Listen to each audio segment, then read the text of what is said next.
What's up, everybody? Today is about foraging. That's right, going out in the woods and finding wild edibles, finding food that you can eat, finding food that can fuel your body and give you energy while you're out and about without killing yourself. Jeez. Now, I'm only going to go over the ones that I know, which is not a huge, vast variety. I only know the basics, but I do know that it's blackberry season. I know that I have some pawpaws that are out there, and I'm just going to go try to find them.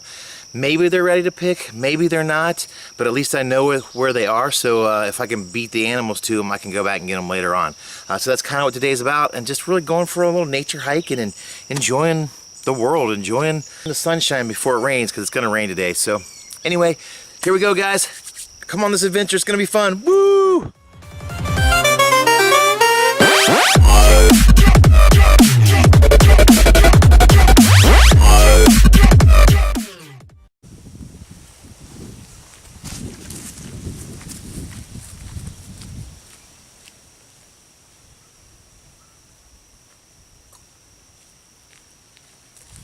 So if you look here, there are a bunch of wild peaches right here. Check this out. So they probably came off a domestic peach tree, but there are peaches there.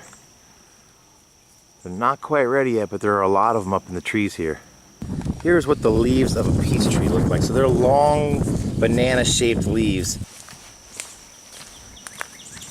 It's really muddy today. Look, here's some blackberries here.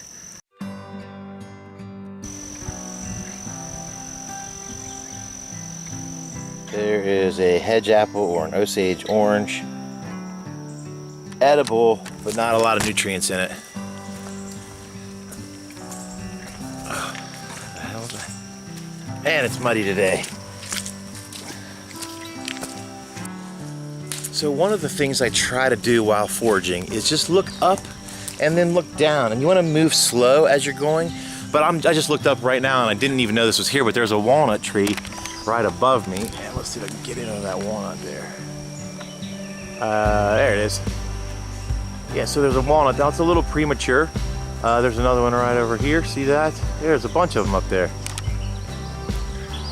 But now I know that I can come here to this spot and pick walnuts, or they'll usually fall on the ground. You can pick them up right off the ground when that time comes. I'm also looking for hickory nuts out here, hickory nuts, and I'll probably pick one of each so we could go over them in detail a little bit. But hickory nuts have kind of a shell that quarters, it comes off in 4 pieces. And then there's also blackberries out right now. Actually, here's some right, look, foraging in the forest isn't hard. Every time I mention something, they're right here next to me. So there's the blackberries. No, that's not a lot of them. There's a couple more over there.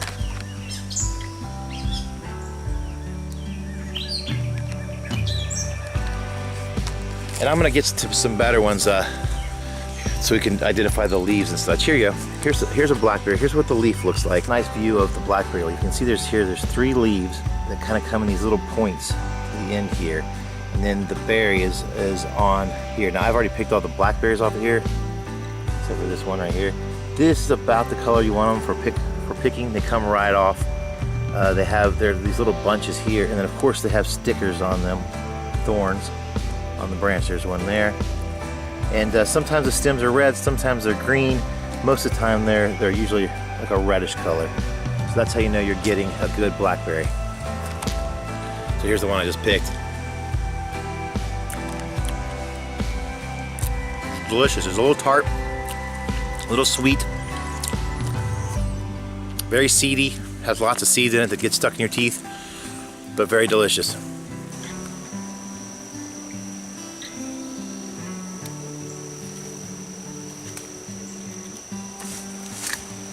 Yeah, so it's really just about paying attention to your surroundings, moving slow, looking up, looking down, and trying to identify the things that you know. You know, wild onions are pretty easy to identify. Grapes, be careful of. Grapes, there can be a poisonous version. I think they're called a black currant. I can't remember the name of them, but there's a poisonous version and then there's a grape. And wild grapes are edible, but you have to know exactly what they look like. Blueberries are pretty easy. They have a star pattern, just like a regular blueberry from the grocery store. They have a star pattern on the top of them. So most fruits with stars are edible. Then there's also wild strawberries. They're usually really, really little, very tiny. I mean, pinky nailed tiny. But they grow along the sides of water, the sides of woods. So if you see those little strawberries, those are edible. Now, I'm not an edible expert, but I just know the ones that I know, and I don't eat anything that I don't know. That just seems to be a pretty good rule of thumb. Look at these ant hills. This one's kind of a mess. You can still see all the ants that are moving around on it.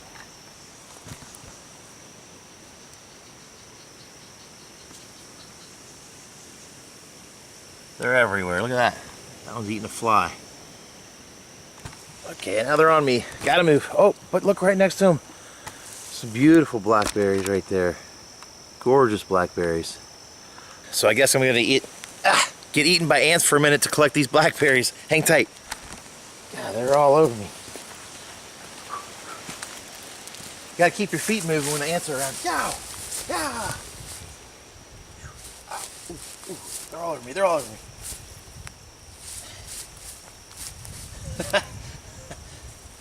Man, they really are all over me.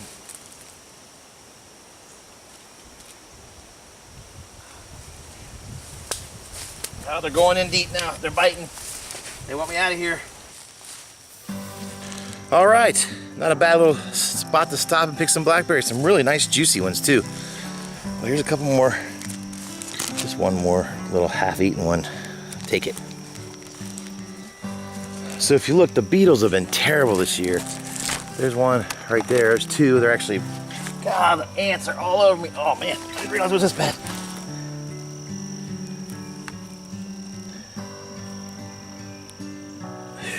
Right there, getting in my shoes, on my shoes, stuck to my shoes, on my ankles. Golly, man. Yeah, so these beetles, I'm just gonna shoot them here and we'll talk about them as I move down the trail. But they're eating the hell out of the plants this year. So I've got a couple fruit trees that I've planted myself, and one of them just beetle infested. They couldn't even get any fruits developing because it damaged the tree so badly. So that's no fun. All right, taking a break. I got cobwebs, ants all over me. So look at these mushrooms here. First rule in my book is don't ever eat a mushroom that you don't know what it is. So I mean, it has kind of a tulipy shape to it. I'm gonna go back and research it, but I would never ever eat this thing because I have no clue what it is. Could be, no, it's not tulipy enough. So don't eat mushrooms that you don't know what they are. They could kill you. I mean, they could actually send you to the hospital and then send you to your deathbed. So I never eat mushrooms ever because I really just don't know them well enough, and I don't like to take the risk. So no mushrooms for me unless they come from a grocery store. Oop. I don't know what those things are, these little poofy ball things, but I'd like to know. What's in it? Some kind of a milkweed thing. It's pretty cool. If anyone knows what those poof ball things are, you tell me, because I'd like to know. Here's another mushroom next to a walnut that a bug got a hold of.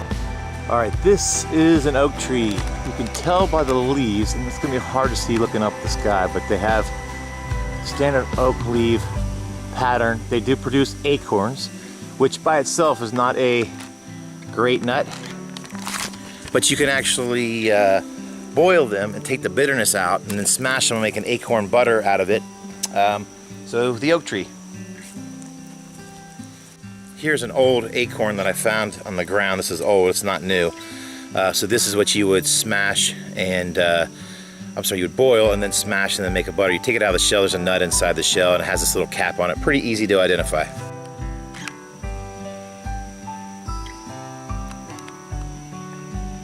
So right there is our hickory nuts. I found them, they're way up there. I'd have to do some serious work to get them down. Right there is the hickory nut. You can see how it's quartered. They grow in little bunches like that and then they'll fall. But it's quartered, so it actually has 4 panels or 4 to 6 panels. There's another one there that come off. The tree has leaves that they're very unique leaves.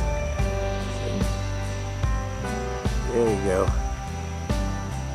They look kind of like that, and then the bark is really shaggy. So it's shaggy bark like this. Usually grow really tall. This is a very tall one. So that's the hickory nut. So as I was walking through, I just started noticing that there's hickory nuts all over the place. Bunches of them. You just have to look for things.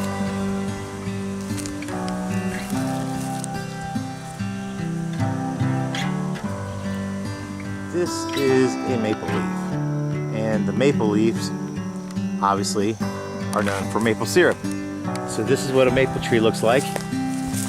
There are different kinds. I believe that this is a silver maple. They can grow really, really, really, really tall. But basically, in order to get the food out of this tree, you would simply drill a hole at an angle up like this, probably about a ½ inch in, and then stick a tap, or if you don't have a tap, you can use the tip of a big pin, and then just collect it when the sap comes out. Now, you can only do that. The rule of thumb is between Valentine's Day and St. Patrick's Day. So when the weather starts to break, it starts to become over 40 during the day and below freezing at night. That's the best time to tap your maple tree. So it's really kind of only once a year, once a season type of thing, and it's not during this season right now. So just a little tip. This season, by the way, is June 27th, 2018.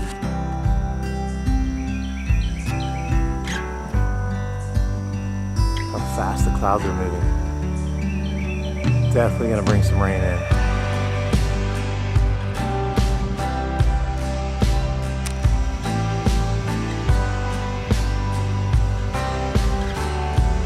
This is an example of something but I don't know what it is. These little berries that were growing on a vine, and the vine actually had stickers on it. And they were just green, so they weren't ripe berries, but no matter what, I would not eat those because I have no clue what they are, and I've never seen a vine with a sticker bush with sticker thorns on it either. Here we go, I just found some pawpaws. Check this out, these things are so cool, I love these. Here's what the leaf looks like. It's a big fan leaf, just like this, and there's a number of different leaflets on it. 1, 2, 3, 4, 5, 6, 7. That one has 7. But it has this big fruit. If I could find it, there's one. Here's a small version of one right here. And they're just shaped a little bit funny, almost like a papaya. They grow up to be the size of pears, and they're really delicious. They have about 4 seeds in them, very smooth seeds. There you go. And they have these big fan leaves here. And you can see in this section here, they're all over the place. Now, here's the thing that's different from pawpaws, is that they do not pollinate with bees. They actually use flies to pollinate. So what the old Native Americans used to do back in the day is they would take dead squirrel, and hang them in the trees so that way that the flies would come and pollinate the pawpaws. Here, look at these. There's some really good views of pawpaws here. PAW, there's one there and one back there. That's kind of the shape of it right there, that kind of giant bean shape. That's good news. I love these things. I will come out in the woods all day just to find one of those if I had to.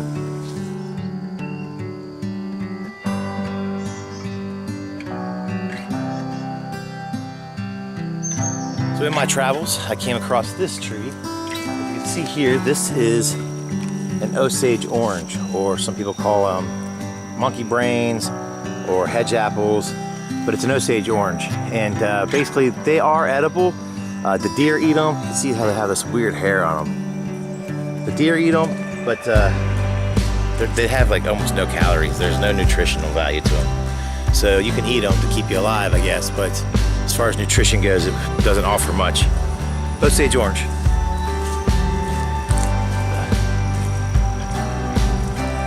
The green sludge. I have no idea what that is, but it's nasty. Definitely would not eat it. So here is a walnut tree. This is what the bark looks like. It has kind of those groovy patterns to it. If you look up here, the leaves are really distinctive. You can really tell them apart.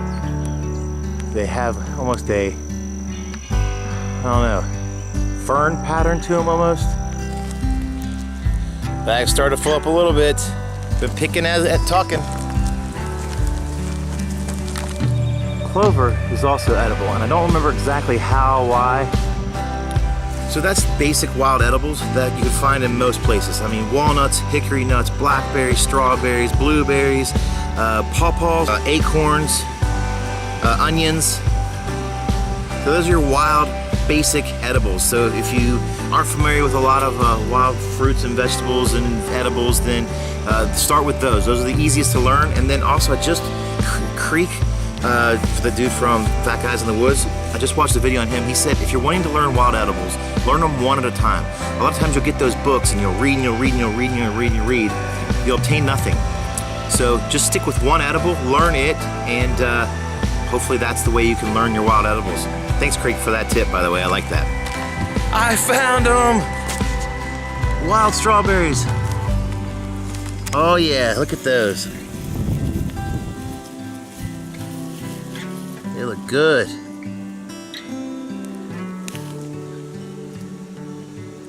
That's a nice one too. Just a little guy. All right, so first, let me open these up. Well, first, the easiest one is we got a small bag of blackberries, and I could still go out and pick for a little longer.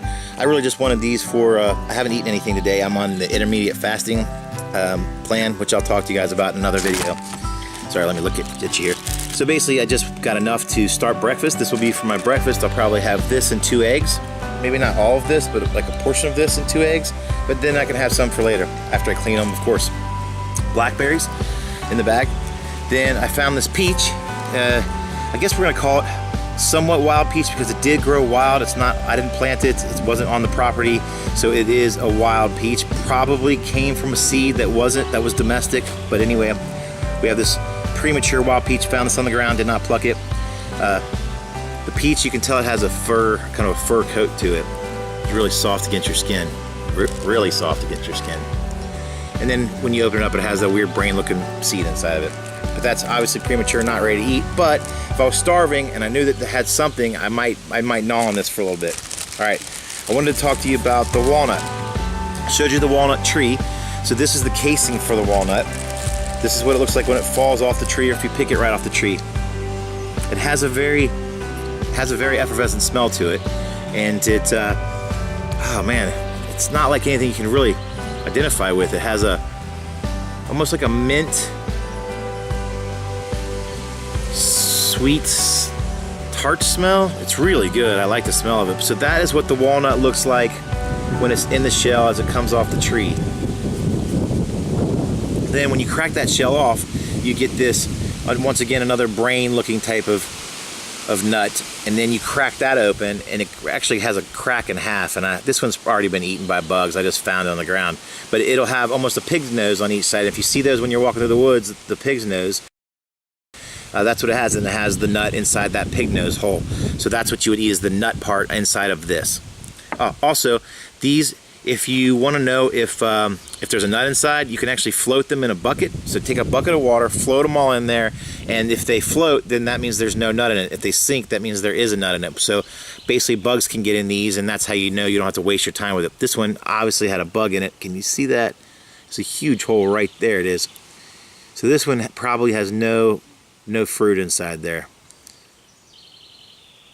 All right, that's the walnut. Also, if you do float them, just so you know, this lets off a terrible yellow dye that'll get all over your hands, but you can dye clothes with it, which is really cool. So if you wanted to like tie-dye a t-shirt in walnut, this is a great way to do it. Just soak these things for a while, and that will give you your dye. All right, let's go move on to the hickory nut. So this is the hickory nut. It is paneled in 4 panels. So you can see here there's a line there and a line there.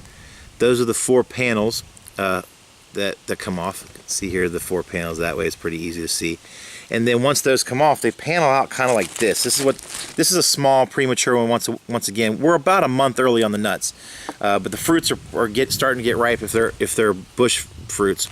So this is what one of the quarter panels look like. So it would actually go, this panel would pop off of here, and then there'd be a nut inside. So here is one that actually has a nut. So I'll pull this out and show you. So this is what the hickory nut looks like. Now this one's obviously been sitting around for a while and the bugs have gotten to it badly, but this is what it looks like. So when it comes out of that shell, this is what you eat. You eat the nut that's inside of this. So when you pop off this shell, you'll have this little nut here, and then just kind of like the walnut, inside of that is what you'll eat. So there'll be a nut inside this little spaceship. Okay, so that is the hickory nut. Did not pluck a pawpaw because I love them so much and I don't want to pick them, because if I pick them prematurely then they won't be right for me to make my pawpaw bread. Alright, the clover. So this is the flower part, and you don't actually eat the flower. I repeat, you don't actually eat the flower. It is edible, but usually you dry it out and you can make it for teas. You make it in teas, and then you don't actually eat the part that's dried out. But young leaves before flowering, suitable in salads or soups, can be cooked and used like spinach. Dried seed pods and flowers ground in a powder used as a flour. Young flowers in salads. Cooked root edible. Dried flowers best known for making tea. Dried leaves can have a hint of vanilla aroma. So that's the uses of clover. So that's it, everybody. Thank you so much for tuning in to Edibles 101. Thank you for subscribing. So I know I haven't put out a video in a while. I've been going through some personal stuff. So just trying to get through that and keep on making videos and keep growing this channel. And thanks to you guys, it's been a pretty good success so far. I can't wait to see what the future holds. All right, take care.